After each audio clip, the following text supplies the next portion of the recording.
Hi மக்களே, welcome to billion லக்கர். நான் உங்க அசார். இன்னைக்கு நம்ம பிராண்ட் நியூ 3BHK சூப்பரான ஒரு ஃபிளாட் ஒன்று பார்க்க போறோம். இந்த ஃபிளாட் எங்க இருக்கு கேட்டீங்கன்னா வடபழனியில இருக்கு. ஒர்க்கு, ஸ்கூலு, ஹாஸ்பிட்டல் எல்லாமே பக்கத்துல இருந்தா எப்படி இருக்கும்? சூப்பரா இருக்கும். அப்போ இந்த ஃபிளாட் உங்களுக்கு தான். ரொம்ப பில்டப் குத்துட்ட அப்படின்னா இருக்கு இந்த ஃபிளாட்ல. அதான் உங்க கேள்வி சொல்றேன். ஃபிளாட்டோட சூப்பர் பில்டப் என்ன கேட்டீங்கன்னா 1360 ஸ்கொயர் ஃபீட் வரும். Carpet area 1088 square feet. Okay, UDS 715 square feet. எத்தனை bedroom? 3 bedroom. 2 bedroom attach bathroom, ஒரு பெட்ரூம் காமன் பாத்ரூம். அதுலயும் ஒரு பெட்ரூம் பாத்தீங்கன்னா மாஸ்டர் பெட்ரூம்.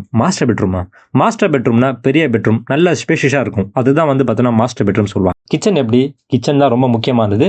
அதுவும் பாத்தீங்கன்னா நல்ல பெரிய கிச்சன் சொல்லலாம், நல்ல வென்டிலேஷன் கூட நம்ம சொல்லலாம். என்கிட்ட கார் இருக்கு, பார்க்கிங் இருக்கா? அப்கோர்ஸ் தாராளமா நீ கார் பார்க் பண்ணலாம். அதுவும் பாத்தீங்கன்னா நல்ல பெரிய கார் பார்க்கிங் பண்ண மாதிரி இருக்கு உங்களுக்கு. இவ்வளவு சொல்றது பார்த்தா இந்த பிளாட் என்ன ஒரு 2 கோடி வருமா? அவ்வளோலாம் வராது. 1,65,00,000 தான். அவ்வளவுதானா? எஸ். பார்க்குற நீங்களும் இந்த ஃபிளாட் பாருங்க. கண்டிப்பா இந்த ஃபிளாட் உங்களுக்கு பிடிக்கும் நம்புறேன்.